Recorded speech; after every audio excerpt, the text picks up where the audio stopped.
ഓം ശാന്തി.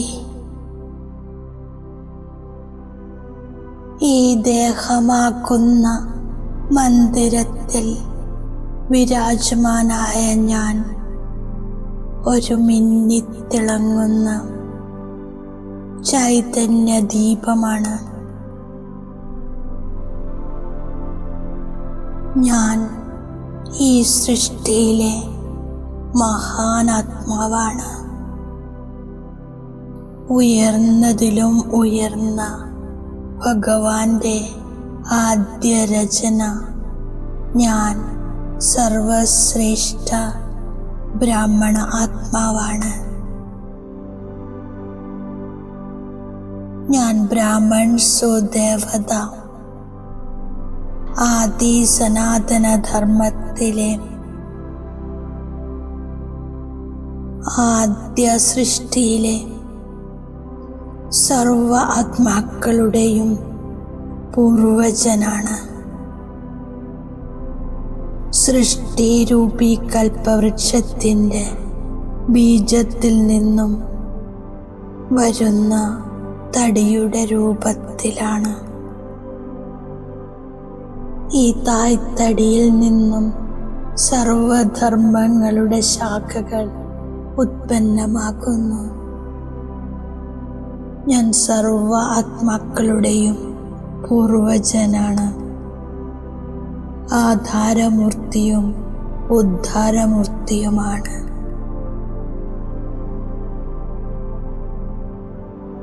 ഞാൻ പൂർവജ ആത്മാക്കളുടെ ആധാരത്തിലൂടെ സൃഷ്ടിയുടെ സമയവും സ്ഥിതിയും ഉണ്ടാക്കുന്നു. ഞാൻ സതോ പ്രധാനമാകുമ്പോൾ പ്രകൃതിയും സതോ പ്രധാനമാകുന്നു. സർവധർമ്മങ്ങളിലെ ആത്മാക്കളുടെ സംബന്ധം പൂർവജ ആത്മാക്കളുമായാണ്. എന്നിൽ സർവ ആത്മാക്കളുടെ പാലനയുടെ ഉത്തരവാദിത്വമുണ്ട്. സർവർക്കും ബാബയുടെ സന്ദേശം പ്രാപ്തമാക്കണം. എൻ്റെ ശ്രേഷ്ഠവൃത്തിയിലൂടെ വിശ്വത്തിൻ്റെ വാതാവരണം പരിവർത്തനപ്പെടുന്നു. ഞാൻ മാസ്റ്റർ സർവശക്തിവാനാകുന്നു. ഞാൻ സമർത്ഥ ആത്മാവാകുന്നു. സർവസമർത്ഥ ബാബയുടെ സർവശക്തികളും എൻ്റെ കൂടെയുണ്ട്. ഏതോ പരിതസ്ഥിതി പ്രകൃതി എൻ്റെ സ്ഥിതിയാകുന്ന ആസനത്തെ ഇളക്കാൻ നോക്കിയാലും ഞാൻ അജൽ അടോളായിരിക്കുന്നു. സമർത്ഥ സ്ഥിതിയിൽ സ്ഥിതമാക്കുന്നു. ഞാൻ സഫലതാമൂർത്തിയാണ്. ശ്രേഷ്ഠ സമാനധാരിയായി എൻ്റെ സമാനത്തിൻ്റെ സ്മൃതിയിൽ സമർത്ഥ സ്ഥിതിയിൽ സ്ഥിതമാകുന്നു. ബാപ്പ് ദാദ ഓരോ കുട്ടിയെയും ഏകാഗ്രതയോടെ സമാനധാരി സ്വരൂപത്തിൽ കാണുന്നു.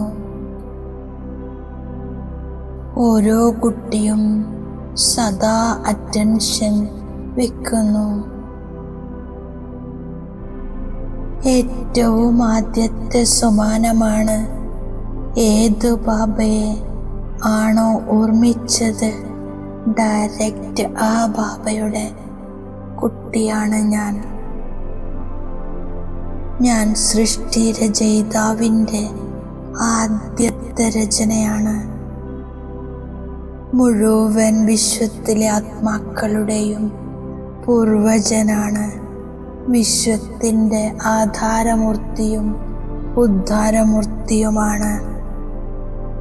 മുഴുവൻ കൽപ്പത്തിലും അമൂല്യമായ സിംഹാസനം, പരമാത്മ ഹൃദയ സിംഹാസനം നമ്മൾ കുട്ടികൾക്കാണ് പ്രാപ്തമാകുന്നത്.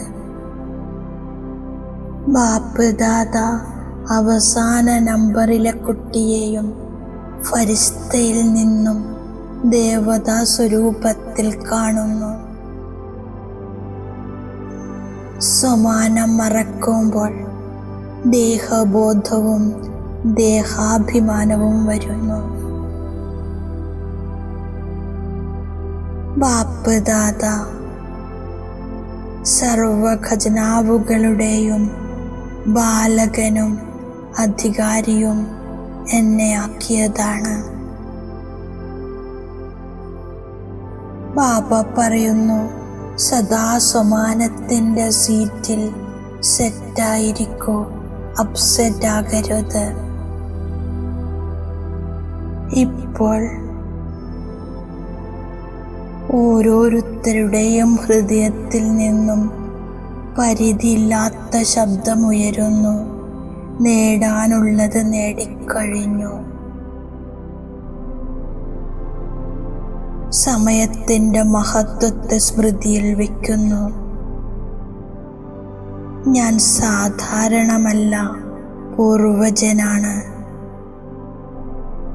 വിശ്വത്തിലെ ആത്മാക്കളുടെ ആധാരം എൻ്റെ പിന്നിലുണ്ട്. എൻ്റെ ബാബ എന്ന് ഞാൻ ഹൃദയപൂർവ്വം അംഗീകരിച്ചു. അപ്പോൾ എല്ലാവരും ഉത്തരവാദിത്വമുള്ളവരാണ്. ഇത് ചെറിയ യുഗമാണ്, സമയം കുറഞ്ഞ യുഗമാണ്, പക്ഷേ വലിയ പ്രാപ്തിയുടെ യുഗമാണ്. ചെറിയ യുഗത്തിൽ മുഴുവൻ കൽപ്പത്തിലെയും പ്രാപ്തിയുടെ വിത്ത് വിതയ്ക്കുന്നതിനുള്ള സമയമാണ്. ഏറ്റവും വലിയ അച്ഛൻ ഈ ചെറിയ യുഗത്തിലാണ് വരുന്നത്. വിശ്വരാജ്യഭാഗ്യം പ്രാപ്തമാക്കുന്നതിൻ്റെയും പൂജ്യരാകുന്നതിൻ്റെയും മുഴുവൻ കൽപ്പത്തിൻ്റെയും വിത്ത് വിതയ്ക്കുന്നതിൻ്റെയും സമയമാണ്. ഡബിൾ ഫലം പ്രാപ്തമാകുന്നതിൻ്റെ സമയമാണ്. ഈ യുഗത്തിലാണ് ബാപ്പ് ദാദ കൈവെള്ളയിൽ ഏറ്റവും വലിയ സമ്മാനം തരുന്നത്, സ്വർഗത്തിൻ്റെ രാജ്യഭാഗ്യം. ഞാനിപ്പോൾ മാസ്റ്റർ സർവശക്തിവാനാകുന്നു. ഞാൻ സ്വന്തം സമാനത്തിൽ ഏകാഗ്രമാകുന്നു. സമയത്തിൻ്റെ മഹത്വം മനസ്സിലാക്കുന്നു.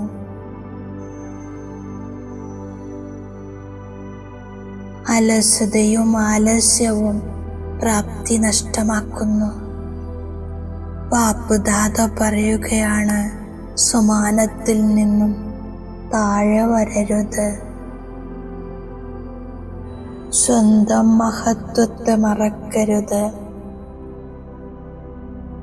ബാപ്പ് ദാദയ്ക്ക് അവസാനത്തെ കുട്ടിയോടും അതീവ സ്നേഹമാണ്. ആരാണോ എൻ്റെ ബാബ എന്ന് പറയുന്നത് അവർ കൂടെ പോകും.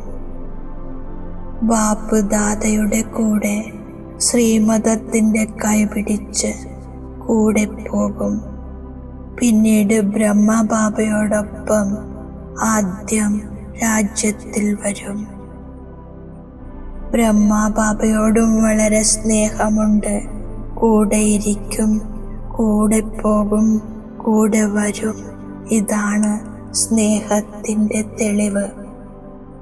ബാഹിർമുഖ കൗശലങ്ങളിൽ നിന്നും മുക്തമായിരിക്കുന്നവരും ബാബയ്ക്ക് പ്രിയരുമായ സത്യമായ വ്യാപാരിയായി ഭവിക്കൂ.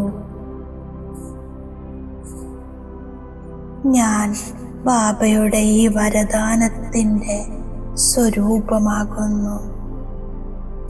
നിഷ്കളങ്കരായ കുട്ടികൾ ഹൃദയത്തിൽ നിന്നും എൻ്റെ ബാബ എന്ന് പറയുന്നു. സെക്കൻഡിൽ ഒരു വിളിയിലൂടെ അളവറ്റ ഖജാനാവുകളുടെ വ്യാപാരം ചെയ്യുന്നു. സർവരുടെയും സ്നേഹം പ്രാപ്തമാകണമെങ്കിൽ മുഖത്തിലൂടെ സദാ മധുരമായ വാക്കുകൾ പറയണം. ഓം ശാന്തി.